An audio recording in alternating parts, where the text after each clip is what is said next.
నా పేరు చీమల జగదీష్ యాదవ్. నేను సంఘ సేవకుడిని. Okay sir. మా పిల్లలు ఇప్పుడు ఆర్మీలో మేజర్గా మా బాబు ఉన్నాడు, డాక్టర్ అండ్ మేజర్. మా కోడలు కూడా ఇప్పుడు ఆమె డాక్టరు, ఆమె కూడా ఎయిర్ ఫోర్స్లో ఉంటుంది, సేవలు అందిస్తున్నది. ఆమె డాక్టరే, ఆమె కూడా మేజరే ఇప్పుడు. అయితే ఈ పరిస్థితిలో వాళ్ళు చివరికి ఇంకో 15 ఏళ్ళు వాళ్ళ యొక్క రిటైర్మెంట్ అయిపోతున్నది. కానీ వాళ్ళు ఉద్యోగం ఎక్కినప్పటి నుంచి మొదలుకుంటే అణువున ఈ పాకిస్తాను ఈ దుశ్చర్యలతోటి వాళ్ళు అణువున సమస్యలు ఎదుర్కొంటున్నారు. వాళ్ళు 1400 ఫీట్ల మీద ఎక్కి ఆ కొండల మధ్యన ఉండి కూడా వారు పారాగలిసేసి వాళ్ళ కోసం ఎదురు చూసుకుంటూ వాళ్ళ జీవనం గడుపుతూ వాళ్ళ ట్రైనింగ్ పూర్తి చేసుకున్నారు. జమ్మూ కాశ్మీర్లో ఎక్కడ పోయినా కానీ వీళ్ళ యొక్క అగాంతకాలు, వీరి యొక్క చర్యలు, దుశ్చర్యలు చూస్తుంటే వాళ్లకు వీళ్ళే కాదు, ఇండియాలో ఉన్నటువంటి ఆర్మీ మొత్తము ఒక్క ఈ పాకిస్తాన్ కోసమే పాటుపడుతున్నట్టు, వాళ్ళ కోసమే వీళ్ళంతా ఉద్యోగాలు చేస్తున్నట్టు కనిపిస్తుంటుంది అక్కడ. అంటే వీళ్ళు ఒక్కరుగా పాకిస్తాన్ అనేది ఒక్కటి పక్కకు పోతే మన దేశానికి చాలా పవిత్రమైనటువంటి మన దేశం, ఈ భారతదేశంలో శాంతి ప్రశాంతంగా ఉండడానికి మంచి అనువైన దేశం ఈ భారతదేశం. ఈ మూకలు అంటే ఈ యొక్క యుద్ధం చేయడానికి అనేది కాకుండా వీళ్ళు దొంగ దెబ్బతీస్తూ ఈ యొక్క పెట్టు పెరిగిపోతున్నారు. వీళ్ళు పాకిస్తాను ఉగ్ర రూపంలో ఈ ఉగ్రవాదులను తయారు చేస్తున్నది. పాకిస్తాను ఉసిగొల్పి అన్ని దేశాల మీదకి కూడా వీళ్ళనే పంపిస్తున్నది. ముఖ్యంగా ఉగ్రవాదులు భారతదేశాన్ని టార్గెట్ చేయడానికి ఎందుకు సార్, భారతదేశం మీదకి ఎందుకు పడుతున్నారు ఉగ్రవాదులు? అయితే మీరు అన్నది కరెక్టే, కానీ భారతదేశము ఒక ప్రజాస్వామ్యంలో ఉన్నటువంటి ఈ భారతదేశంలో అందరికీ స్వేచ్ఛ ఉన్నది. ఎవరు ఏ విధంగా బతికినా కానీ మీ పనుల మీద మీరు బతకొచ్చు, మీ జీవనం గడపచ్చు, మీరు కోరిన దగ్గర ఉండొచ్చు. ఈ ప్రాంతం అని కాదు, ఇండియాలో ఎక్కడనైనా మీరు జీవించుకోవచ్చు, ఏ పనైనా చేసుకోవచ్చు. కానీ మన భారతదేశము బయటి దేశాలతోటి విడిపోయినప్పుడు ఏదైతే ఈ యొక్క యుద్ధంలో మనం స్వతంత్రం తీసుకున్నప్పటి నుంచి జిన్నా అనే ఒక నాయకుడు, గాంధీ, నెహ్రూ కలిసి ఈ ముస్లింల కోసం సపరేట్గా మాకు ఒక ఏరియా కావాలి, మా దాన్ని మేము పాలించుకుంటాం, మేము పక్కకుంటాం అని చెప్పేసి జిన్నా యొక్క కోరిక మేరకు ఈ పాకిస్తాన్ అనేది మనలో భూభాగము, ఇండియాలో అది కూడా ఒక భూభాగమే. 1947 మనకు స్వతంత్రం రాకముందు.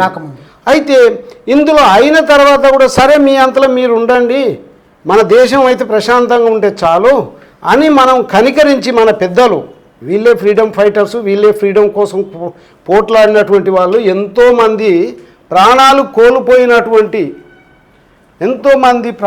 కోల్పోయినటువంటి వాళ్ళని మనము పెంచి పోషిస్తున్నటువంటి ఈ భారతదేశము ఆనాడు ఎలాంటి భగత్ సింగ్ లాంటి వాళ్ళు, ఆజాద్ చంద్రశేఖర్ లాంటి వాళ్ళు, వాళ్ళ తర్వాత పటేల్ లాంటి వాళ్ళు. సార్, పాకిస్తాన్కి మన స్వతంత్రం ఇచ్చిన తర్వాత కూడా భారతదేశ ప్రజల్ని చాలామందిని ఊచకోత కోయడం జరిగింది. అవును. ఎందుకు ఈ ట్రైన్లలో వాళ్ళని చంపి ఇండియాలో పాకిస్తాన్లో ఉన్నటువంటి ట్రైన్ ఏదైతే ట్రైన్ ట్రాక్ ఉందో ఆ ట్రైన్లో వేసి భారతదేశానికి పంపించారు సార్.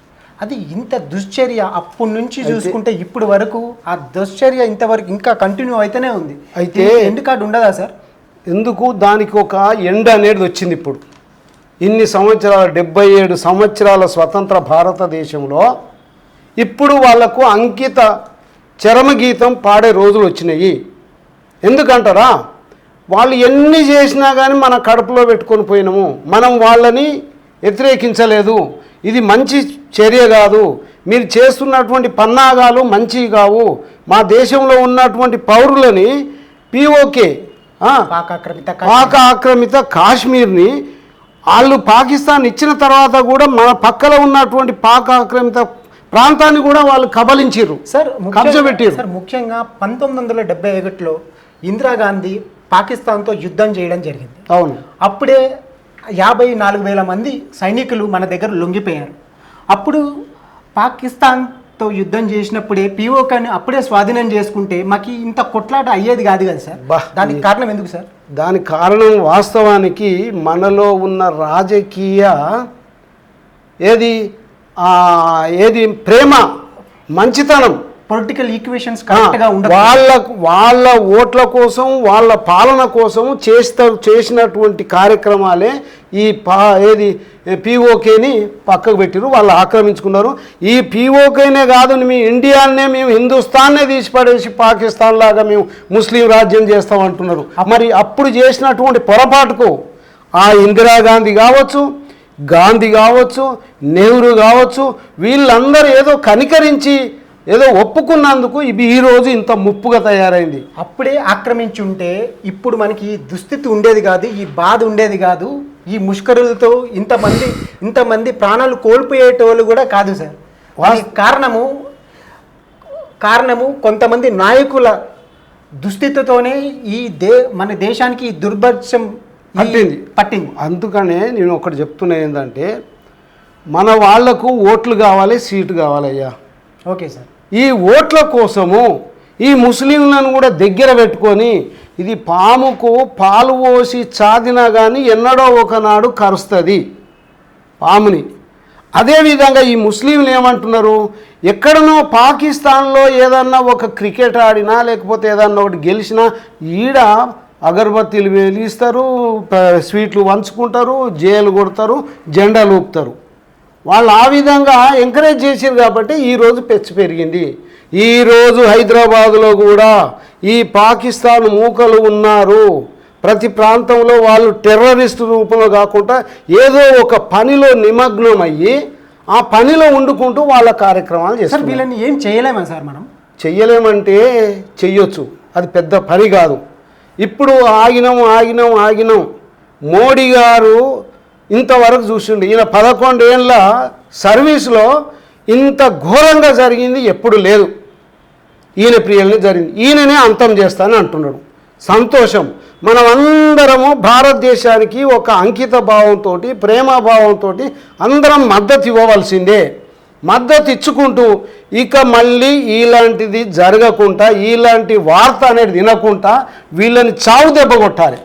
గత 15 సంవత్సరాల నుంచి భారతదేశం మీద ఉగ్రవాద దాడులు జరుగుతూనే ఉన్నాయి. అవును. అటు ముంబై అటాక్స్ కావచ్చు, గూగుల్ చాట్ కావచ్చు, పల్మామా మొన్న రీసెంట్గా 10-15 రోజుల క్రితం జరిగినటువంటి దాడి కావచ్చు జమ్మూ కాశ్మీర్లో. మళ్ళీ చాలా దాడులు జరిగాయి జమ్మూ కాశ్మీర్లో కావచ్చు, దేశవ్యాప్తంగా ఎన్నో దాడులు జరిగాయి. కొన్ని భగ్నం చేశారు, సెంట్రల్ గవర్నమెంట్ కావచ్చు, స్టేట్ గవర్నమెంట్ కావచ్చు, దానికి సంబంధించిన విభాగాలన్నీ కొన్ని భగ్నం చేస్తే కొన్ని భగ్నం చేయలేదు, కొన్ని ఎక్కడికక్కడ కట్టడి చేసాం. కానీ కొన్ని విషయాలకు వచ్చే వరకు దాడులు జరుగుతూనే ఉన్నాం. దీని బాధ మనం పడుతూనే ఉన్నాం. దీనికి ఎప్పుడు చర్మగీతం పాడాల్సి వస్తుంది, పాడతారు. అయితే దానికి ఒక్కటే ఉన్నది, ఈరోజు మన దగ్గర ఉన్నటువంటి ఆర్మీ మొత్తము ఈ కాశ్మీర్ చుట్టే మన కాపలా కాసుకుంటూ ఉన్నది. ఇంత ఆర్మీ కూడా మనకు అవసరం లేదు. ఒక్క పాకిస్తాన్ని తుదముట్టిస్తే, పాకిస్తాన్ని మనలో కలుపుకుంటే చూసినాం. ఇప్పుడు అసలైన సీజన్ వచ్చింది, దాన్ని సీజన్ అంటారు అన్నమాట. అసలైన అవకాశం వచ్చింది. ఈ అవకాశం వచ్చినా రేపో ఎల్లుండో మన మోదీ గారు కాళ్ళు పట్టుకుంటారు. వీళ్ళు మేము ఏదో అయిపోయింది, ఇక మేము మాత్రం యుద్ధం చేయం, మేము మా అంతలో మేము ఉంటామని అంటారు. కానీ అది నెవర్. వాళ్ళు నిగురు గప్పిన నిప్పు లాంటి వాళ్ళు. మనం చూసుకుంటే పొద్దున వార్తలు చూస్తే పాకిస్తాన్ మన మీద అణుబాంబు వేస్తామని చెప్పి వాళ్ళు ఎమర్జెన్సీ మీటింగ్ పెట్టుకోవడం జరిగింది. దాన్ని ఏ విధంగా మనం చూడవచ్చు చెప్పండి. అయ్యా, పాకిస్తాన్ దగ్గర అణుబాంబు లేదు, ఏం లేదు. ఇవన్నీ కవ్వింపు చర్యలు మాత్రమే. ఈ భారతదేశాన్ని ఏదో ఊపుదామని అనుకున్నారు వాళ్ళు. కానీ మీరు అనుకున్నంత మా భారతదేశంలో ఉన్నటువంటి సైనికులు అంత పిరికి వాళ్ళు కాదు. మా దెబ్బకు మీరు విలవిల వీగి మీరు ఇక మీ సంఖ చదువుకోవాల్సిందే. మీ పని అయిపోయింది. ఇక కాశ్మీరు అనేదే రూపురేఖలు లేకుండా చేస్తామన్నటువంటి అవగాహన ఈ భారతదేశంలో ఉన్నటువంటి ఆర్మీకి వచ్చింది. ఈ ఆర్మీకి పూర్తి పవర్ ఇప్పుడు మోదీ గారు ఇచ్చారు. సార్ ముఖ్యంగా ఎల్ఓసి భారతదేశానికి నెలకొన్నటువంటి బోర్డర్. అవును. అటు పంజాబ్ కావచ్చు, రాజస్థాన్ కావచ్చు, మళ్ళీ గుజరాత్ కావచ్చు, జమ్మూ కాశ్మీర్ కావచ్చు, ఎక్కడైనా సరే లైన్ ఆఫ్ కంట్రోల్ నుంచి పాకిస్తాన్ వేస్తున్నటువంటి మిసైల్స్, డ్రోన్స్ కావచ్చు, ఎక్కడికక్కడ కట్ అండ్ మిసైల్ డిఫెన్స్ సిస్టమ్తో అడ్డుకోవడం జరుగుతుంది. కానీ కొన్ని ప్రాంతాలలో మాత్రం ఆ బాంబు దాడులు సివిలియన్స్ అంటే మామూలు మనుషుల మీద పడి చాలామంది ప్రాణాలు కోల్పోతున్నారు, వాళ్ళ ఆస్తి నష్టం జరుగుతుంది. సెంట్రల్ గవర్నమెంట్ కూడా దాన్ని తీవ్రంగా పరిగణనలోకి తీసుకొని యుద్ధం కూడా ప్రకటించే అవకాశం ఉందని చెప్పి ఆ సెంట్రల్ గవర్నమెంట్ తీసుకుంటున్నటువంటి నిర్ణయాలు మీటింగ్స్ చూస్తున్నాం. త్రివిధ దళాధిపతులతో కావచ్చు, Ajit Doval national advisory, national security సంబంధించిన అడ్వైజరీతో కావచ్చు, అందరితో మళ్ళీ సెంట్రల్ ఫారెన్ మినిస్టర్స్తో కావచ్చు, అందరితో మీటింగ్స్ పెడుతున్నారు. మళ్ళీ దౌత్యవేత్త మళ్ళీ అన్ని దేశాలతో కూడా మాట్లాడి మా తప్పు లేదు, వాళ్ళే కవ్వింపు చర్యలకు దిగుతున్నారు, మీరు ఇంకొకసారి మా మీద దాడి చేస్తే మేము కఠిన చర్యలు తీసుకోవడానికి కూడా వెనకాడమని చెప్పి దేశ భద్రతకి సంబంధించిన సెంట్రల్ గవర్నమెంట్ మన మోడీ గవర్నమెంట్ కూడా చెప్పడం జరుగుతుంది. ఇంకొకసారి భారతదేశం మీద దాడి జరిగితే నేను అదే చెప్తున్నాను నాయన, ఇంకా ఉపేక్షించవలసినటువంటి అవసరము లేదు. వాళ్ళు ఎంత కవ్వింపు చర్యలకు చేసినా కానీ మనం ఊరుకునే ప్రసక్తే లేదు. ఈనాడు యువత ఫ్రీడమ్ ఫైటర్స్గా ఉన్నటువంటి ఉద్యమకారులందరూ కూడా ప్రతి ఒక్క భారతదేశంలో 140 కోట్ల ప్రజలు ఈరోజు ఈ పాకిస్తాన్ పీడను పంపించాలి, ఈ పాకిస్తాన్ ఈ యొక్క టెర్రరిజాన్ని పాతిపెట్టాలి, దానికి దేనికైనా సిద్ధమే అని ఇప్పుడు కదులుతున్నారు. పార్టీలకు అతీతంగా ఏ పార్టీ కూడా ఇప్పుడు మీరే చూసారు కదా, నిన్న మొన్న ఈ ఓవైసీ ఎన్నడన్నా ఈ పాకిస్తాన్ వాళ్ళకు ఏది వాళ్ళది కరెక్టే అని అనుకుంటా మనకు ఫేవర్ చేసిన అన్నాడా? లేదు సార్, లేదు. ఎందుకంటే మేమే చాలా ఆశ్చర్యపడుతున్నాం ఆయన అట్లా మాట్లాడుతున్నాం. నీ తమ్ముడే ఎమ్మెల్యే ఒక 15 నిమిషాలు నాకు అవకాశం ఇస్తే ఈ భారతదేశంలో హిందువులను అందరినీ ఖతం చేస్తా అన్నాడు. మరి ఎక్కడ పోయిండు నాయన? మీరు పెంచి పోషించుతున్నటువంటి ఈ దొంగలే ఈ వ్యవస్థనే ఈరోజు మన దగ్గరికి వచ్చింది. దెబ్బకే నీ ఒక్కడో కాకుండా ఒక 10,000 మందిని, ఒక 50 మందిని తీసుకొని పాకిస్తాన్ ముర్దాబాద్, ఇండియా జిందాబాద్, పాకిస్తాన్ ముర్దాబాద్ ఇవాళ వచ్చిన అది నీకు. ఇదంతా కపట నాటకము. ఎవరు? ఈ ఓవైసీ ఏడుతున్నటువంటిది కొంతమంది ఉన్నారు. లోపల మాత్రం వేరే ఉంటుంది, బయటికి మాత్రము కపట నాటకం ఆడుతున్నారు. ఇంకెన్ని రోజుల్లో ఆగరు. అవసరం వచ్చిందంటే ఇక్కడ బాంబు తీసుకుపోయి జైల్లో పెడతారు. మోదీ కూడా ఏది నాటకాలు ఆడిరంటే ఎక్కడెక్కడ ఉన్నారో వీళ్ళందరూ కూడా జైల్లో పెడతాడు. నాకు వచ్చింది, నా పని అయిపోతుందని ఇప్పుడు మళ్ళా పాకిస్తాన్ ముర్దాబాద్, ఇండియా జిందాబాద్ అనే కాడికి వచ్చారు. ముఖ్యంగా భారతదేశంలో ఉన్నటువంటి యువత ఎవరైతే ఉన్నారో మిలిటరీ బోర్డర్కి వెళ్ళి ఫైట్ చేసేందుకు సెంట్రల్ గవర్నమెంట్ ఒక సువర్ణ అవకాశాన్ని కలిగించడం జరిగింది. 18 సంవత్సరాల నుంచి 42 సంవత్సరాల వరకు ఎవరైతే యువత ఉంటారో ఆర్మీలో చేరవచ్చు అని చెప్పి ఆర్మీకి సంబంధించినటువంటి కొంతమంది పెద్ద మనుషులు చెప్పడం జరుగుతుంది. ఇది ఏ విధంగా మన ప్రజలు యువత ఉపయోగించుకోవచ్చు? కానీ ఒక్కటి, ఈరోజు నిజంగానే ఆ అవకాశము కల్పిస్తే యువత ఇప్పుడు సిద్ధంగా ఉన్నారు. ఒకవేళ నా వయసు ఇప్పుడు 63 సంవత్సరాలు, నేనే 40 సంవత్సరాలు ఉంటే నేను ముందు పోసేటోని. ఇప్పుడు నాకు ఒక్కడే కొడుకు, నా ఒక్క కొడుకుని కూడా నేను ఆర్మీలోకి పంపించిన. నాకొక్క కోడలు, నా కొడుకు ఇప్పుడు ఆర్మీలో ఉన్నారు, మేమిద్దరమే ఈడ ఉన్నాము. అదేవిధంగా నేను ఒక రాజకీయ నాయకులకు కూడా చెప్తున్నా, యువతకు కూడా చెప్తున్నా, మీరు ఆర్మీలో చేసి రండి. ఈ దేశం యొక్క గౌరవాన్ని, దేశం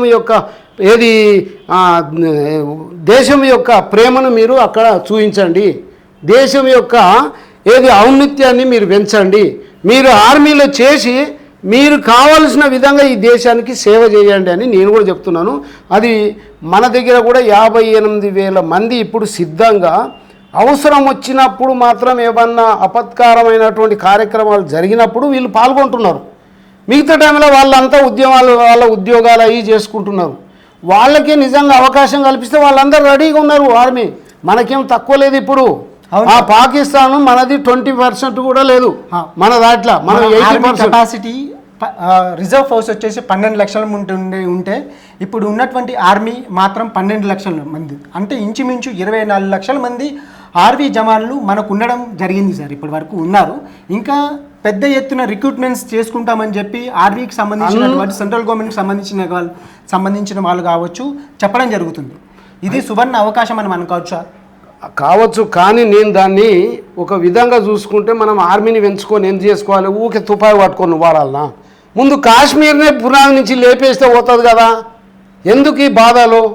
ఎవడైనా బతికేది 100 ఏళ్ళేనయ్యా. మోడీ బతికినా, నేను బతికినా, నువ్వు బతికినా మనం 100 ఏళ్ళే బతుకుతాం. 100 ఏళ్లలో వీళ్ళతోటి ఏందని ఒకసారి అటాక్ చేసేద్దాం, పోతే మనం కూడా పోని. అది కూడా భారతదేశ ప్రజలు కూడా అదే అనుకుంటున్నారు. అంతే మరి. దాదాపు ఓపిక. సంవత్సరాలు నేను ఇంతకుముందే 1 గంట సేపు నా బాబుతోటి మాట్లాడినా. నాన్న మీరు ఏడ ఉన్నారు, ఎట్లా ఉన్నారు అంటే, డాడీ నువ్వు నాతోటి ఫోన్ చేయొద్దు, నా ఫోన్ కూడా ఎక్కడ ఉన్నానని నువ్వు చెప్పొద్దు అంటే. ముఖ్యంగా అక్కడ ఉన్న పరిస్థితులు ఎలా ఉన్నాయి సార్? అంటే బోర్డర్ లైన్కి సంబంధించి బోర్డర్ లైన్లో మీ అబ్బాయి అక్కడే మీరు మేజర్గా పనిచేస్తున్నారు కావచ్చు, మీ కోడలు కూడా అక్కడే పనిచేస్తున్నారు కావచ్చు. అక్కడ ఉన్న పరిస్థితులు ఎలా ఉన్నాయి? ముఖ్యంగా మనం చూసుకుంటే పెషావర్ కావచ్చు. మాకు కళ్ళల్లో నీళ్ళు వస్తావయ్యా. ఎందుకంటే వాళ్ళు ఈ దేశంలో ఎక్కడి నుంచి ఏ గుండు వచ్చి తగులుతుందో, పిచ్చోడి చేతిలో రాయి ఉన్నది. ఇప్పుడు ఆ రాయి ఏ విధంగా చేస్తుందో, వీడు ఆఫీసరు, ఈయన మేజరు, ఇదని కనిపించదాడా. వీళ్ళ చూపు మొత్తము ఇండియా ముందల ఆ తుపాకీ కనిపిస్తుంది. ముందు గదులుతూనే ఉంటారు. ఈ భారతదేశాన్ని కాపాడుకోవాలనే వాళ్ళ బాధ్యత. నీ పిల్లలు, నీ భార్య, నీ తల్లిదండ్రులు అనేది కనిపించారట వాళ్ళకు. ఓన్లీ టార్గెట్ నా ఇండియా, నా భారతదేశం, నా ప్రజలు. దానికి సిద్ధంగా పెట్టుకొని ఉంటారు. కాబట్టి వాళ్ళ చర్య జీవనం చూస్తే రోజుకు గంటకు ఈ కన్నుకు రెప్ప ఏ విధంగా కాపాడుతుందో ఆ విధంగా ఈ ఆర్మీ ఈ దేశాన్ని కాపాడుతుందయ్యా. కానీ ఇక్కడున్నటువంటి ఈ రాజకీయ వ్యవస్థ తప్పుదారిలో పోతున్నది. ఎంతోమంది ప్రాణాలు త్యాగం చేసి మనకు స్వతంత్రం తెచ్చారు. ఈ స్వతంత్రం తెచ్చినటువంటి ఫలితాలు ఈ దొంగలు ఆడుకుంటున్నారు. సరి అయిన నిర్ణయం తీసుకుంటలేరు, సరి అయిన పాలన చేయడం లేదు. ఇప్పటికైనా 2 పూటలుగా ఖచ్చితంగా అన్నం తినేటువంటి జనం చాలా తక్కువ ఉన్నారు. ఇప్పటికైనా ఒకటే ఏదో చింత కారం వేసుకొని తినేటోళ్ళు ఉన్నారు. బిడ్డ, మీకు ఈ రాజకీయ నాయకులారా, మీకు అద్దాల మేడలు కావాలి, అంతస్తుల సార్. ఈ రాజకీయ నాయకులందరినీ బోర్డర్ దగ్గరికి పంపించి యుద్ధం చేయమని చెప్తే చేస్తారా సార్? వాళ్ళందరూ చేస్తారా కాదు, దాని దగ్గర పోతే ఉత్సవం పోసుకుంటారు. వీళ్ళు ఉత్సవం పోసుకుంటారు అంటున్నా కదా. వాళ్ళ యొక్క నిజమైనటువంటిది ఇంకోటి కూడా చెప్తున్నా. ఏదో సినిమాలల్లో ఎవడో ఒక నాయకుడు వచ్చేసి నేను ఆర్మీలో ఇది అది అని చేసిన అని చూపిస్తారు. అది కాదు. ఇప్పుడు నిజమైనటువంటి ఆర్మీలో ఉన్నటువంటి వాళ్ళు ఉన్నారు. 2 మహిళలు కలిసి ఈరోజు ఈ 9 స్థావరాలను ధ్వంసం చేసిరంటే వాళ్ళకు సల్యూట్ కొట్టాలి మనం. మహిళలు ఈ 28 మందిని పొట్టన పెట్టుకున్నటువంటి భార్యలు సింధూరం తీసేశారు. అవును సార్. ఆ సింధూరం తీసేసిన దాని ప్రకారమే సింధు ఈ యుద్ధం అనేది మొదలుపెట్టారు.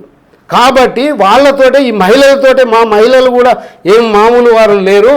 ఆ మహిళలకు రక్షణగా ఈ మహిళలను పెట్టేసి పని చేయించారు. వీళ్ళే మొత్తం చెండాడుతున్నారు. పాకిస్తాన్ మొత్తం ఖతం చేయమంటే కూడా చేస్తారు. అలాంటి మహిళలు ఉన్నారు ఇప్పుడు మన దగ్గర. మన మిలిటరీలో ప్రతి ఒక్క దాంట్లో ఆడవాళ్ళు జెట్ విమానాలలో పోయి కూడా చేసేటోళ్ళు ఉన్నారు. అన్ని రకాల దళాధిపతులకు సంబంధించి 3 దళాలలో ప్రతి దగ్గర ఆడవాళ్ళు కూడా ఉన్నారు. కాబట్టి మన భారతదేశాన్ని గర్వించదగ్గటువంటి ఆర్మీ మనకున్నది. అంత సంపద మనకున్నది. ఆయుధ సంపద ఉన్నది, ఆర్థిక సంపద ఉన్నది, ప్రేమాభిమానాలు ఉన్నాయి. నిజంగా యుద్ధం చేయాలనేది ఉన్నది. ఒకటి ఉన్నది. మీ యొక్క నిర్ణయం తీసుకోవడమే ఈ మోదీ గారికి, అమిత్ షా గారికి, రాజ్నాథ్ సింగ్ గారికి నేను ఒక్కడే తెలియజేస్తున్నా. ఏంటంటే ఈ యుద్ధాన్ని మాత్రం వాళ్ళు పరిగెడిపోవాలి. ఏదో కాళ్ళు పట్టుకొని మీ దగ్గర వచ్చేసి మేము విరమించుకుంటున్నాం అంటే మీరు వంగేదే లేదు, మీరు తగ్గేదే లేదు. వాళ్ళు ముఖ్యంగా పాకిస్తాన్లో ఆర్థిక పరిస్థితి బాగలేదు. అక్కడ తినేందుకు తిండి దొరకలేదు. అవును. నీళ్ళు ఆపేసినాము. అవును. చాలా ఇబ్బందులు పడుతున్నారు.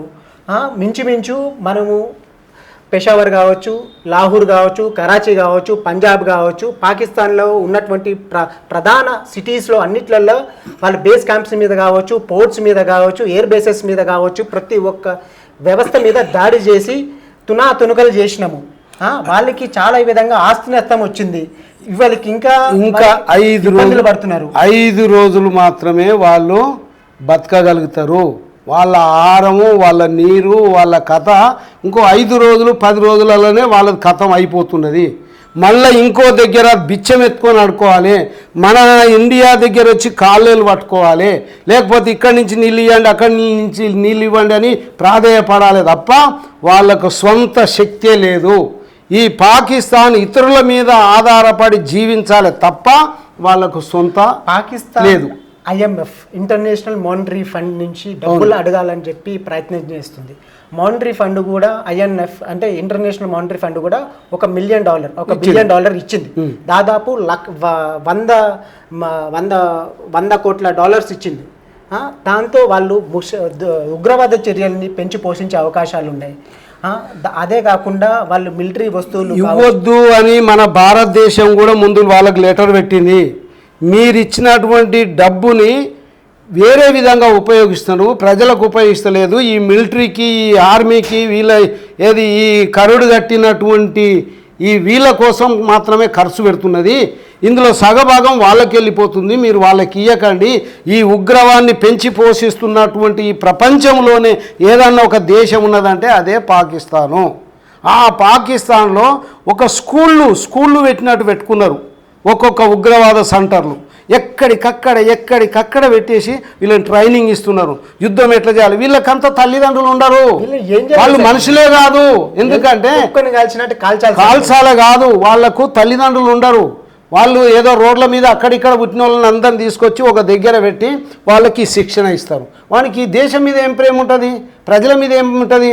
ఇట్లా మనుషులను ఇట్లా పెట్టి కాలుస్తుంటే వాడు ఆనందిస్తాడు. కనికరం లేదు. వాళ్ళు మనుషులే కాదు కదా, వాళ్ళకు మానవత్వమే లేదు. వాళ్ళు మనుషులే కాదు. వాళ్ళు ఏం చేయాలి కాదు, నిజంగానే వీళ్ళని అందరిని తీసుకొచ్చి మీద ఇట్లా చేతులు కట్టేసేసి కాళ్ళ కాడికి చేతుల కాడికి అన్నీ ఇరుగొట్టుకుంటా వచ్చేసేసి చివరికి గుండె కాడ పెట్టాలి. తుపాకీ గుండె కాడ పెట్టేసి అందరూ చూస్తుండగా రాళ్లతోటి కొట్టి చివరికి అని చంపాలి.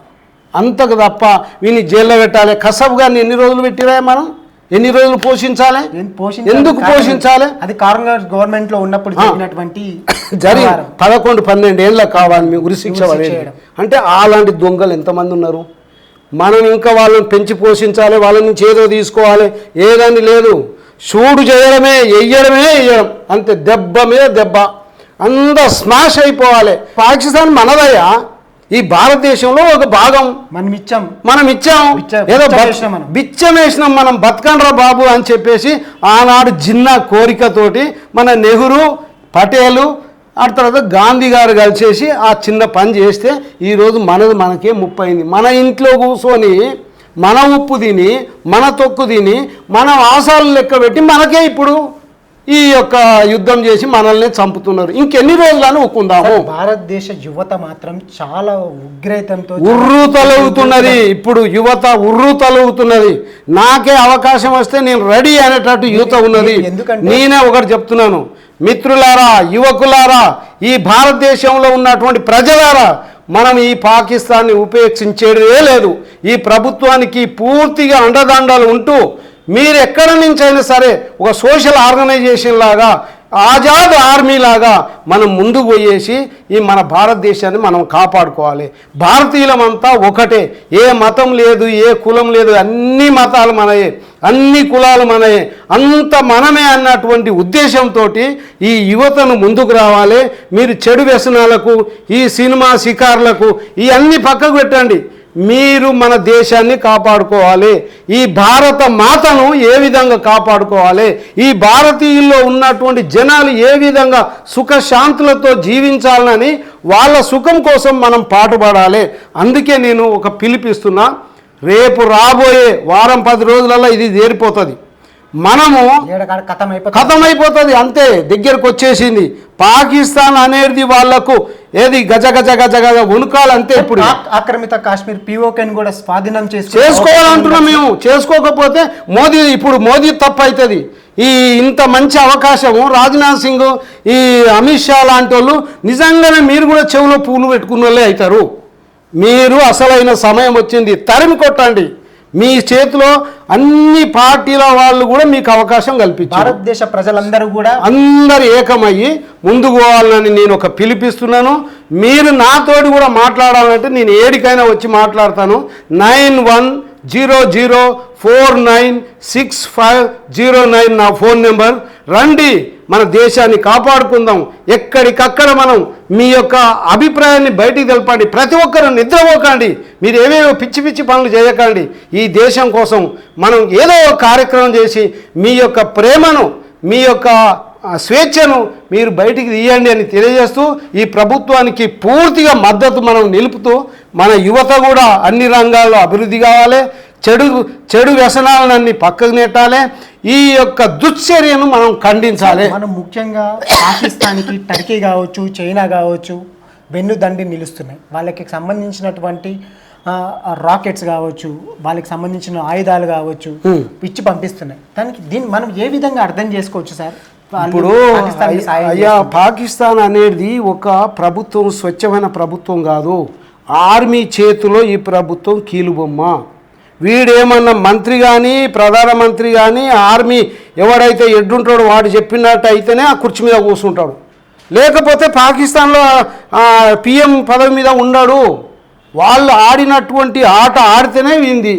నువ్వు ప్రభుత్వాన్ని పాలించు, ప్రభుత్వం చేసి మాకు డబ్బులు పెట్టు, మేము ఈ కార్యక్రమాలన్నీ చేస్తాం. ఇందులో సగభాగం ఈ ఆర్మీకి పోతుంది. అందులో ప్రజలకు పోయేది తక్కువ. కాబట్టి అట్లా ఈ యొక్క పిఓకేలో ఈ యొక్క అన్నీ ఒక స్కూళ్ళలాగా పెట్టుకొని ట్రైనింగ్ సెంటర్స్ ఇవన్నీ పెట్టుకొని వీళ్ళు ఈ విధంగా చేస్తారు. దానికి మద్దతు చెప్తేనే వాళ్ళు ఉంటారు. పాకిస్తాన్ ప్రజలు కూడా మాకు యుద్ధం వద్దు, ఇప్పుడు తిరగబడుతున్నారు. అందులోనే 3 ముక్కలు అవుతున్నాయి. పాకిస్తాన్నే 3 ముక్కలు చేస్తున్నారు ఇప్పుడు. అయితే బెలిస్తాన్ కానీ, హిందుస్థాన్ కానీ, ఇంకోటి ఇవన్నీ కూడా వాళ్ళ దాంట్లో వాళ్ళే చంపుకుంటున్నారు.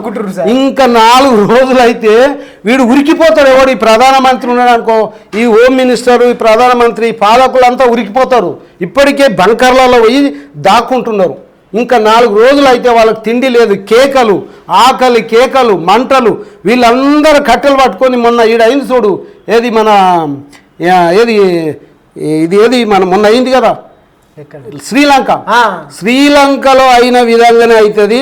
వాళ్ళు మొత్తం ఆక్యుపై చేసుకుంటూ బంగ్లాదేశ్లో అలాంటి పరిస్థితే ఈ రోజు పాకిస్తాన్కు రాబోతున్నది. సివిల్ వార్ వస్తుంది. వాళ్ళే తిరగబడతారు. మన వాళ్ళు చాలా నెమ్మదిగా ఇక్కడెక్కడ ఏం చేయాలనేది చూస్తున్నారు.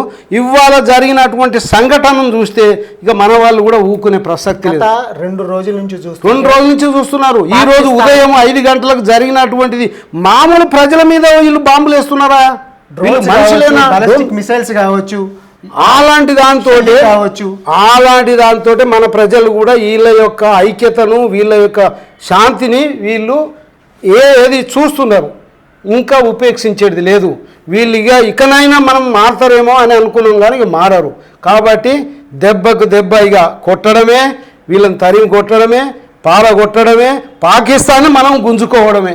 పాకిస్తాన్ మనది, కాశ్మీర్ మనది, ఆక్రమిత కాశ్మీర్ మనది. మీరెవర్రా? ఇది ఇండియాలో అదొక భాగం.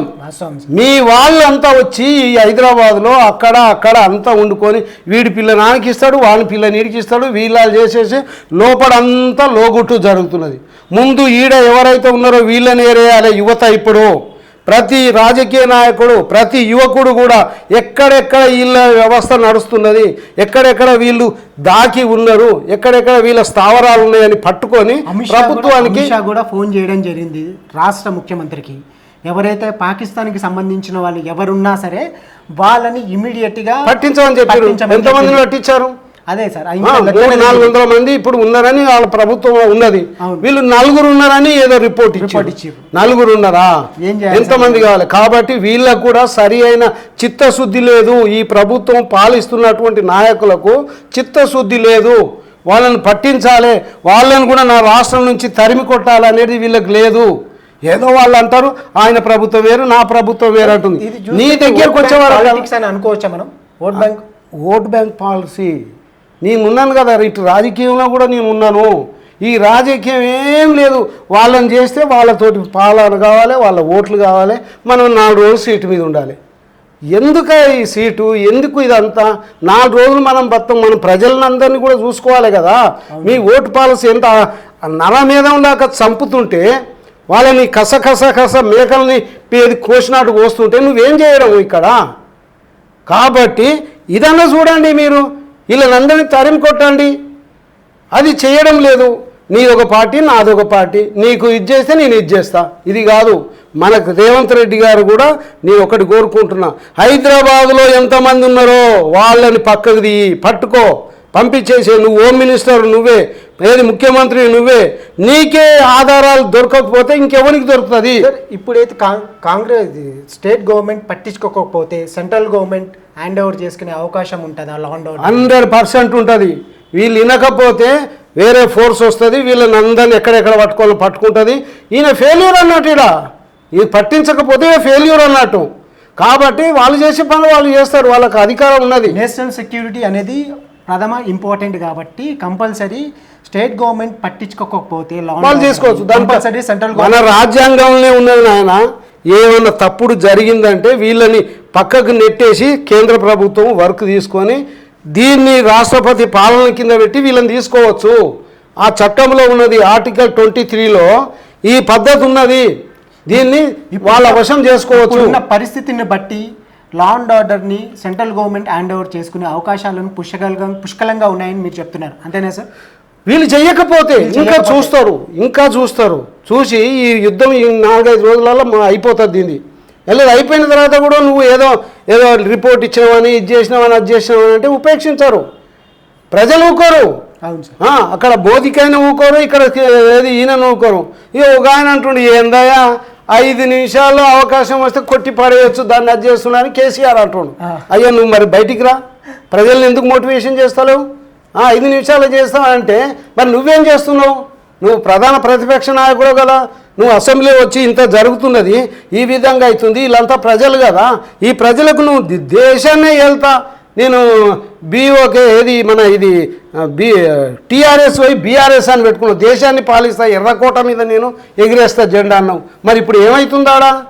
దానికి మీరు ప్రజలు మోటివేషన్ చేయాలి కదా. నీ సైన్యము 60 లక్షల మంది సైన్యం అంటున్నావు. 60 లక్షల మందిలో నువ్వు కనీసం ఒక 20 లక్షల మందిని నువ్వు ప్రజల ప్రేరేపించండి, వీళ్ళని తరిమి కొట్టడానికి ప్రయత్నం చేయండి. బార్డర్ దగ్గర పంపిస్తే సార్, బార్డర్ దగ్గర పంపించండి. నేను ఒకటే అంటున్నా, ఈ ఎమ్మెల్యేలు ఎంపీలు ఈ మినిస్టర్లు వీళ్ళంతా ఒక 5 రోజులు పోయి ఆడ పనిచేయండి రా బాబు. తుపాకీ పట్టుకొని అదే కొండలల్లో అదే గుట్టలలో అక్కడనే ఆ పిఓకి ఉంటుంది కదా ఆ బార్డర్ దగ్గర మీరే ఆ పోలీసు దుస్తులు వేసుకొని మీరు చేయండి. ఆ విధంగా చేస్తే నిజంగా మన వాళ్ళు ఎంత బాధపడుతున్నారో తెలుస్తుంది. వాళ్ళకి సల్యూట్ చేయొచ్చు మనం. వీళ్ళు నిజంగా ఉన్నటువంటి వాళ్ళు ఒక ఏది సినిమా యాక్టరు నేను సంవత్సరానికి ఒక 15 రోజులు పోయి వాళ్ళ సేవ చేసి వస్తాడు. అదేవిధంగా మీరు కూడా చేయండి. మీ పిల్లల్ని పంపించండి, మీ కుటుంబం నుంచి ఒక్కళ్ళైనా పంపించండి. అది పంపించారు, వాళ్ళు ఇంట్లో కూర్చుంటారు, మంచిగా కావాల్సిన విధాలన్నీ వస్తాయి. మెత్తగా ఫ్యాన్ల కింద ఏసీల కింద కూర్చొని అన్ని ప్రభుత్వం ఒక్కడొక్కడు 40 సంవత్సరాలు 60 సంవత్సరాలు ఉండాలి పదవి. ఈ ముడ్డి కింద 60 సంవత్సరాల పదవి ఉండాలి. 2 సార్ల కంటే ఎక్కువ ఉన్నారంటే కిక్ కొట్టాలంతే. ఇంత తెలంగాణ ఇంత యుద్ధం చేసి ఇంతమంది ప్రాణాలు పోయి 1486 మంది ప్రాణాలు పోయి ఎమ్మెల్యేలు చేస్తే మళ్ళీ వాడు వీడు అంతా ఒకటే. ఇంతకుముందు ఉన్నాడు ఆడే, ఇప్పుడు వచ్చినోడు వాడే, వీళ్ళంతా కలిసి మళ్ళీ దోసుకుంటున్నారు, వాళ్ళే సంపాదించుకుంటారు. ఒకనొకని ఎమ్మెల్యే కానీ యొక్క ఆస్తులు తీయండి, ఒకనొకని ఎమ్మెల్యే కానీ యొక్క ఏది బంగ్లాలు తీయండి, వాళ్ళ ఆస్తులు చూడండి, వాళ్ళ ఫామ్ హౌస్లు చూడండి, వాళ్ళ కోట్ల రూపాయల డబ్బులు చూడండి. మీకోసమా అది సంపాదించింది? స్వతంత్రం వచ్చింది మీకోసమా? ఖబర్దార్ నా కొడుకులారా, మిమ్మల్ని తరిమి కొట్టే రోజులు రావాలి. యువత మేల్కొనాలి. ఎక్కడనో ఒక దగ్గర యుద్ధం మొదలు కావాలి. 2 సంవత్సరాల 2 పర్యాయాల కంటే ఎక్కువ మీరు ఏది రాజకీయంలో ఉన్నారంటే కిక్ కొట్టాలంతే. మీరు అవుట్డేటెడ్. మిమ్మల్ని అంతా ఇంకా వేరే వాళ్ళు ఉన్నారు కదా, ఇంకా వాళ్ళు కూడా ఎమ్మెల్యే చేయాలి కదా, అవును సార్. వాళ్ళకు కూడా అవకాశం కావాలి కదా. మీరే ఉంటారా ఇంకా? మీరు కావాలి, మీ పిల్లలు కావాలి, మీ కొడుకులు కావాలి, మీ బొమ్మరుదులు కావాలి. ఇది ప్రజాస్వామ్యం ఇది అనుకుంటాం. ప్రజాస్వామ్యమా? ఇది దొంగల పాలన, ఇది దోపిడీ పాలన, ఇది దొరల పాలన. ఈ దొరలు దోపిడీ ఇదంతా పోవాలంటే నిజమైన యువత బయటికి రావాలి. నిజమైన ప్రతి ఒక్క దాంట్లో మనం కూడా పోటీ పడాలి. ఒక ఎమ్మెల్యేగా పోటీ చేయి, ఒక ఎంపీగా పోటీ చేయి, ఒక గ్రామ పంచాయతీ సర్పంచ్ మెంబర్ నుంచి పోటీ చేయి. మనం కూడా నేర్చుకోవాలి, శిక్షణ పొందాలి, రాజకీయ శిక్షణ పొందాలి. రాజ్యాంగంలో ఏమున్నది, అంబేద్కర్ ఏమి రాసి పెట్టాడు, వీళ్ళు ఏ విధంగా చేస్తున్నారు, మన రాజ్యాంగంలో ఉన్న నిధులు ఏంటి, విధులు ఏంటి, ఆ విధంగా చేస్తున్నారా అని ఈ యువత చూడాలి. ఏదో నేను కంప్యూటర్ చదువుకుంటా, నేను ఉద్యోగం చేస్తాను, నా తల్లిదండ్రులకి ఇంత పెడతా, అది కాదు. ఇలాంటి వాళ్ళు ఈ విధంగా ఉండడం వల్ల ఆ విధంగా పెచ్చు పెరిగిపోతున్నది, ఈ శాంతి లేకుండా పోతున్నది. 2 పూటలు కడుపు నిండి అన్నం తినేటువంటి పరిస్థితి లేదు. 100కి 60% తినడానికి తిండి సరిగా లేదు. కూలి చేసుకుంటేనే కానీ తినగలుగుతున్నాడు. అలాంటి పరిస్థితిలో ఓన్లీ 2% మాత్రమే ఈ రాజకీయ వ్యభిచారం చేస్తున్నారని నేనంట. వీళ్ళు వ్యభిచారులు, రాజకీయ వ్యభిచారులు. రాజకీయంతో ఒక లైసెన్స్ పొందుతాడు, నేను ఎమ్మెల్యే, నేను ఒక ఎంపీని అని లైసెన్స్ తీసుకుంటాడా ఏది ఎన్నికలు కాగానే ఇక దోపిడీ మొదలు పెడుతున్నాడు. కోట్ల రూపాయలు దోపిడీ మొదలు పెడుతున్నారు. ఈ దోపిడీ ఎప్పుడైతే పోతుందో ఈ వ్యవస్థ మార్పు వస్తుంది. వీళ్ళని తరిమి కొట్టాలి, మళ్ళీ వాళ్ళు ఓట్లేదు. సార్ ముఖ్యంగా గత 2 రోజుల నుంచి చూస్తుంటే ఢిల్లీలో ఒకటే మీటింగ్స్ యుద్ధానికి సంబంధించి. అవును, ఆపరేషన్ సింధూర్ 2.0. గత 2 రోజుల నుంచి ఒకటే మీటింగ్స్. మోడీ కావచ్చు, అమిత్ షా కావచ్చు, అజిత్ దోవల్ కావచ్చు, లేకపోతే రక్షణ శాఖ మంత్రి అన్ని విభాగాలు కావచ్చు, ఒకటే దీని మీద సమీక్షలు నిర్వహిస్తూ ఉన్నారు. దీన్ని అర్థం చేసుకుంటే దేనికి సంకేతం? పూర్తి స్థాయి యుద్ధానికి దిగి పాకిస్తాన్లో నేను ఒక్కటి చెప్తే ఏంటంటే, అకస్మాత్తుగా ఒకటేసారి మనం వాళ్ళని కొడితే మన వాళ్ళు కూడా కొంతమంది అక్కడ చనిపోతారు. ఏ యాంగిల్లో కొట్టాలి, ఏ విధంగా కొట్టాలి, వీళ్ళు నిష్ణాతులైనటువంటి ఆర్మీలో జవాన్లు, అది ఆఫీసర్లు ఉన్నారు. ఎక్కడ నుంచి ఎక్కడ కొడితే ఎక్కడ దెబ్బ తగులుతుంది, ఏమేమి కబ్జాలు పెట్టుకోవాలి వాళ్ళని ప్లాన్తో వెళ్తారు సార్. అన్ని ప్లాన్లు చేసుకొని అటు ప్రభుత్వము అటు ఏది ఆఫీసర్లు అన్ని విభాగాలు కలుసుకొని ఇన్ని తీసుకొస్తేనే కానీ మన వాళ్ళు కొట్టకపోదురా. ఎంబడే తెల్లారే యుద్ధం మొదలు పెడితే టకా అన్ని పోవు. కానీ ఇన్ని రోజులు ఆలోచించి 10 రోజులు 15 రోజులు ఆలోచించి ఈ 2వ కార్యక్రమం తీసుకున్నారు. సార్ పద్దాక పాకిస్తాన్ మన మీద కవ్వింపు చర్యలు చేయడానికి ముఖ్య కారణం ఏమైంది? ముఖ్య కారణం ఏంది? ఒక్కటేనయ్యాడా, పాకిస్తాను మాది చిన్నది, ఈ భారతదేశాన్ని కూడా మా పాకిస్తాన్లో కలుపుకోవాలి, భారతదేశంలో మొత్తము ముస్లింలను పెంచాలి, హిందూస్ని అందరినీ చంపేయాలి, హిందువులందరినీ చంపేసేసి వాళ్ళే పాకిస్తాన్ లాగా అంత ముస్లింలను చేయాలి, ముస్లిం రాజ్యం చేయాలి. సార్ పాకిస్తాన్ ఉత్తరప్రదేశ్ అంతా కూడా ఉండదు, చాలా చిన్న. అరే మన తెలంగాణ అంతా ఉండదు నాయన. పాకిస్తాను 29 రాష్ట్రాలల్లో 22 కోట్ల మంది జనాభా ఉన్నారు పాకిస్తాన్లో. 20 కోట్ల జనాభా. మన జనాభా ఎంత? 1,40,00,000 మంది, 40 కోట్ల మంది. ఇంతమంది గాళ్ళకు మనం భయపడుతున్నామంటే మన యొక్క దుశ్చర్య, మన రాజనీతి అనేది చాలా అధ్వానంగా ఉన్నది. ఇప్పుడు ఈ ప్రభుత్వం నిజమైన యాక్టివ్ చేస్తే, నిజమైన చర్య తీసుకుంటే ఈ దెబ్బతోటి వాళ్ళ దిమ్మ తిరగాల. పాకిస్తాన్ ఇక్కడ లేదురా నాయన అని వీళ్ళందరూ పోవాలి. ఇప్పుడు రాజకీయ నాయకులు కూడా అక్కడ ఉన్నటువంటి ప్రెసిడెంట్, మిగతా వాళ్ళు, మినిస్టర్లు అంతా వాళ్ళ భార్యల పిల్లలందరినీ పంపించేసారు బయటి దేశాలకు. ఇప్పుడు లేరు పాకిస్తాన్లో. అవును సార్, వాళ్ళు బతకారని కొన్ని రోజులు బంకర్లలో పెట్టిరేళ్ళు పోయి దాక్కున్నారు. ఇంకా 4 రోజుల తర్వాత వీళ్ళందరూ పోతారు. ఇక పాకిస్తాన్ గయబ్, ఆడ సున్నా. పాకిస్తాన్ అనేది ఉండదు నిజమైన చర్య తీసుకుంటే. అందుకనే వీళ్ళు మనతోటి అనకుండా అక్కడ ఏది అమెరికా ట్రంప్ దగ్గరికి పోయి మమ్మల్ని ఇద్దరిని దౌత్యంగా మమ్మల్ని ఏకం చెయ్యి 100% వచ్చినట్టే. ఇప్పటికే వచ్చిర్రు. అక్కడ పోయి అక్కడ నేను మీరు ఏ విధంగా చేస్తారో చేయండి కానీ ఇది వద్దు అని మాత్రం అంటున్నారు. పొద్దున ఎప్పుడైతే అణుబాంబు వేస్తామని చెప్పి వాళ్ళు ఎప్పుడైతే పెట్టుకున్నారో అమెరికా నుంచి ఫోన్ రావడం జరిగింది. అక్కడ నుంచి ఫారెన్ సెక్రటరీ, ఫారెన్ మినిస్ట్రీకి సంబంధించిన వాళ్ళు అక్కడ ఉన్నటువంటి ఆర్మీ పర్సన్కి కాల్ చేసినారు. అప్పుడు చేయంగానే మీరు ఎప్పుడైతే ఈ చర్య చేస్తారో భారతదేశం ఉపేక్షించము, ఇమ్మీడియట్గా వాళ్ళు యాక్షన్ దిగుతారు. దిగడమంటే మేము కూడా ఏం చేయలేమని చెప్పిన తర్వాత వాళ్ళు కాలబేరానికి రావడం. వీళ్ళు మీటింగ్ కూడా పెట్టుంది భయపెట్టడానికి మాత్రమే, ఈ కవ్వింపు చర్యల కోసం. భయపడతామా సార్ మనం? భయపడవలసిన అవసరం లేదు. ఎయిరా నా కొడక అన్నారు, మన ఆర్మీ వాళ్ళే అన్నారు ఎయిరా నా కొడక. మేము కొంతమంది పోతే పోవచ్చు, 140,000 కోట్ల మంది మనం ఉన్నాము. అరేబియన్ సీ దగ్గర ఎంతమంది పోతారో పోనీ.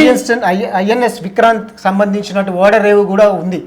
అంటే ఆల్రెడీ షిప్స్ అన్ని రెడీ చేసి పెట్టాము. అన్ని షిప్స్ రెడీ అయినాయి, విమానాలు రెడీ ఉన్నాయి ఆల్రెడీ. కింది నుంచి యుద్ధ భూమిలో రెడీ ఉన్నాయి, అన్ని రెడీగా ఉన్నాయి బాబు. మీకు ఏం లేదు, నా పిల్లలు అలా చేస్తున్నాం కదా డాడీ, ఏం కాదు మనం గెలుస్తాము, మీరేం బెంగ పెట్టుకోకండి, మేము తిరిగి వస్తాము, ఈ యుద్ధంలో మేము సిద్ధంగా ఉన్నాము, మేము పోతామా వాళ్ళు పోతామా, నేను దేశం కోసం పోతామా అని అంటున్నారు. సార్ అదిగా సార్, ఇప్పుడు కొట్టే దెబ్బ పాకిస్తాన్కి 70 సంవత్సరాలు కోలుకోలేని దెబ్బ అయ్యే అవకాశం ఉందా లేదా? 100% ఉన్నది. ఇక అయిపోయిందయ్యా. మీరిగా మీ కళలో కూడా పాకిస్తాన్ ఉంటుంది, మళ్ళీ మన మీద చెయ్యి లేపుతుంది అనే ప్రసక్తే ఉండదు. ముందు తరాల యువతకి కావచ్చు, ముందు తరాల ప్రజలకు కావచ్చు, ఈ యుద్ధం గుణపాఠం అయ్యే అవకాశం ఉందా? 100%. ముందు తరాలకు ఎవరైనా మళ్ళీ ఒక దేశం మీద యుద్ధం చేద్దామని అంటే వానికి ఉత్సాహపడుతుంది. మన భారతదేశము అప్పటిలాగా భారతదేశం కాదు, అన్ని రంగాలలో అభివృద్ధి అయిన దేశము. మిసైల్స్ ఉన్నాయి, మానవ వనరులు ఉన్నాయి, ఆర్థిక స్తోమత ఉన్నది, వనరులు ఉన్నాయి, అన్ని అవకాశాలు మనకు ఎకానమీ పరంగా కావచ్చు, అన్ని విధాలు పరంగా కావచ్చు, అన్ని విధాలు ఉన్నాము. భారతదేశం మనం ఈ రోజు 10 దేశాలకు మనం మందులు ఇస్తున్నాం, 10 దేశాలకు ఆహారం ఇస్తున్నాం. కోరుకున్నటువంటి వాళ్ళకు దేయి అన్నటువంటి వాళ్ళకు మనం ఇంత వంచి పెడుతున్నాం. ఆ స్థాయిలో ఉన్నామా భారతదేశము, ఏం తక్కువేం లేదు. భారతదేశం విశ్వగురు అని చెప్పి ప్రపంచంలో ఉన్నటువంటి అన్ని దేశాలకి ఆదర్శంగా నిలుస్తున్నటువంటి వాస్తవమే. కానీ పాకిస్తాన్ లాంటిటువంటి ఉగ్రవాద దేశాలు మన మీద ఎప్పటికీ కవ్వింపు చర్యలు చేస్తూ ఒక్కసారి చూస్తూ ఉండి నేను దండం పెట్టి మోదీ గారికి, అమిత్ షా గారికి, రాజ్నాథ్ సింగ్కు, ఈ యొక్క ధోవల్ వీళ్ళకందరు కూడా నేను చెప్తున్నా, ఈ ప్రజలను కాపాడాలంటే ఒకటి ఏంది, వాళ్ళని తరిమి కొట్టాలి, పాకిస్తాన్ అనేదే లేకుండా చేయాలి. ముందు మన ఆక్రమిత కాశ్మీర్ని మనం కలుపుకోవాలి, మనది మనం తీసుకోవాలి. ఆ మిగిలినటువంటిది ఉంటే ఇంకా కొంతమంది వేరే పంచుకుంటారు, మనం పంచుకోవాలి. వీళ్ళు పాకిస్తాన్ అనేది పటంలోనే ఉండకూడదు, పాకిస్తాన్ అనే పేరే ఉండకూడదు. ఆ విధంగా చేస్తే దిమ్మ తిరిగి వీళ్ళు గిర్రుమని తిరిగి పడిపోవాలి, ఎక్కడికక్కడ పోవాలి.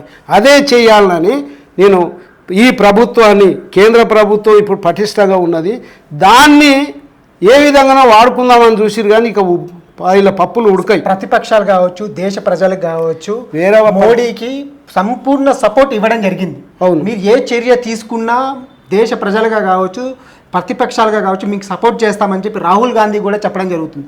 ఆల్రెడీ దానికి దిశగా సెంట్రల్ గవర్నమెంట్ చర్యలు తీసుకునేందుకు సిద్ధమవుతున్నాయి. శుభ పరిణామం. ఎందుకంటే మన దగ్గర అటు కాంగ్రెస్ కానీ, జనతాదళ్ కానీ, జనతాదళ్ యూ కానీ, బీజేపీ కానీ, సమాజ్వాదీ పార్టీ కానీ, అన్ని పార్టీలన్నీ కూడా కలిసి ఏకగ్రీవంగా ఈ యొక్క దుశ్చర్యను అందరం ఖండిస్తున్నాము. మీరు మీ ఇష్టం ఉన్న విధంగా మన దేశాన్ని కాపాడుకోవడానికి ఏ నిర్ణయం తీసుకుంటామో మీ చేతిలో పెడుతున్నాము. మోదీ గారు, ప్రైమ్ మినిస్టర్ గారు, మీరు ఏం చేసినా మేము దానికి ఓకే అని అంత మీటింగ్లో వాళ్ళు ఒప్పుకున్నారు. కాబట్టి ఈ యొక్క కార్యక్రమం చేయడానికి ఇన్ని రోజులు పట్టింది. ఇప్పుడు ఈ దెబ్బతోటి అయిపోతుంది. అంటే ఈ 70 సంవత్సరాల నుంచి మనం పడుతున్నటువంటి బాధ ఈ వచ్చే వారం 10 రోజులలో తేలిపోతుంది. 100% తేలిపోతుంది. పాకిస్తాన్ అనేది వాళ్ళ వెన్నులో వణుకు ఉడుతుంది. ఇక ఉండరు వాళ్ళు, ఈ యొక్క మొత్తం ఏరివేస్తారు. ఇప్పుడు 9 ఇవాళ ఒక 2 ఏమో చేసారు, మొత్తము 11 స్థావరాలు వేసినారు. ఇంకా అట్లా చాలా ఉన్నాయి. వాళ్ళను కూడా అన్నీ కూడా చేసేసి వీళ్ళని ధ్వంసం చేస్తారు. వీళ్ళు ఎక్కడనైతే దాక్కున్నారో అక్కడ మొత్తం శిథిలం చేసేసి వాళ్ళని అందరిని తీసుకొస్తారు, అందరినీ వేస్తాడు.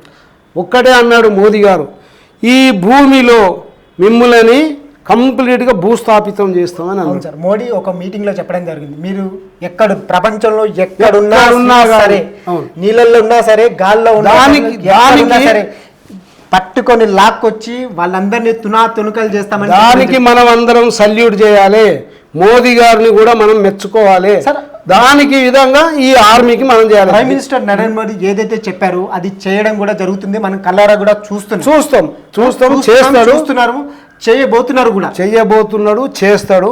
మనకు ఈ దేశంలో కాపాడాలంటే రైతు, ఫార్మర్, అక్కడ ఆర్మీ, ఈ రెండు సస్యశ్యామలంగా సుస్థిరంగా ఉంటే ఈ దేశం అంతా స్వస్థితంగా ఉంటుంది, సస్యశ్యామలంగానే ఉంటుంది. దాన్నే ఏమన్నారు, మన ఆర్మీని జై జవాన్ జై కిసాన్, జై జవాన్ జై కిసాన్, వీళ్ళకే సల్యూట్ చేయాలి. మిగతా వాళ్ళంతా ఓన్లీ నిమిత్త మాత్రులు మాత్రమే. ఈడ రైతు పంట పండిస్తేనే ప్రైమ్ మినిస్టర్ అయినా తింటున్నాడు, ఆడ ఏది ఆర్మీ సోల్జర్ ఆడ కాపాడుతూనే ప్రైమ్ మినిస్టర్ అయినా ఉంటున్నాడు. లేకపోతే ఈ ఇద్దరు లేకపోతే ఈ దేశము ఏమీ లేదు. కాబట్టి వీళ్ళకు మనం వాళ్ళ నెత్తిలో గడిగి కాళ్ళు గడిగి మన అందరు ప్రజల మీద, ఈ రాజకీయ నాయకుల మీద నీళ్లు పోసుకున్నా కానీ, తడుచుకున్నా కానీ ఈ పాపం పోదు. అంత వ్యవస్థ వాళ్ళని మనం పెంచి పోషిస్తున్నాం, వాళ్ళని మనం ఆదుకోవాలి. ఇంకోటి కూడా చెప్తున్నా, ప్రతి నిజమైనటువంటి భారతీయులు మీకు తోచినంత ఆ కుటుంబాలు, శిథిలమైనటువంటి ఆర్మీ కుటుంబాలు ఉన్నాయి, వాళ్ళకు దానం చేయండి. వాళ్ళకు మీరు ఒక ఫండ్ ఏర్పాటు చేసుకోండి, ఎక్కడదక్కడ పెట్టేసి వాళ్ళ కుటుంబాలు, మన కుటుంబాలు, మన దేశం కోసం వాళ్ళు ఉన్నారు. నిన్ననే త్యాగం చేసినటువంటి మొన్ననే వంతు సాయాన్ని అందించాలి. మొన్ననే నాయక్ గారు, మోహన్ నాయక్ మొన్న చనిపోయాడు. అట్లా ఇంకో ఆయన ఒక యాదవ్, విజయ్ యాదవ్ అంటే ఆయన చనిపోయాడు. ఆర్మీలో ఉండి వీళ్ళు ఎదురు దాడిలో ఇప్పటికి కూడా ఇంకా మనకు తెలియదు, ఇంకా వస్తుంది. వీళ్ళకి అందరు కూడా మనం సహాయం చేయాలి, ఖచ్చితంగా సార్, వాళ్ళ కుటుంబాలకు చేయాలి. మనం నా ఇన్కంలో ఏదో ఒక 10%, 5% వాళ్ళ కోసం తీసి పెట్టాలి. ఈ రాజకీయ నాయకులు ఒక నెల జీతం, ఈ ప్రభుత్వంలో ఉద్యోగాలు చేస్తున్న వాళ్ళు ఒక నెల జీతం, వీళ్ళందరూ కూడా వాళ్ళ నిధికి, వాళ్ళ కుటుంబ సహాయ నిధికి చేయాలి.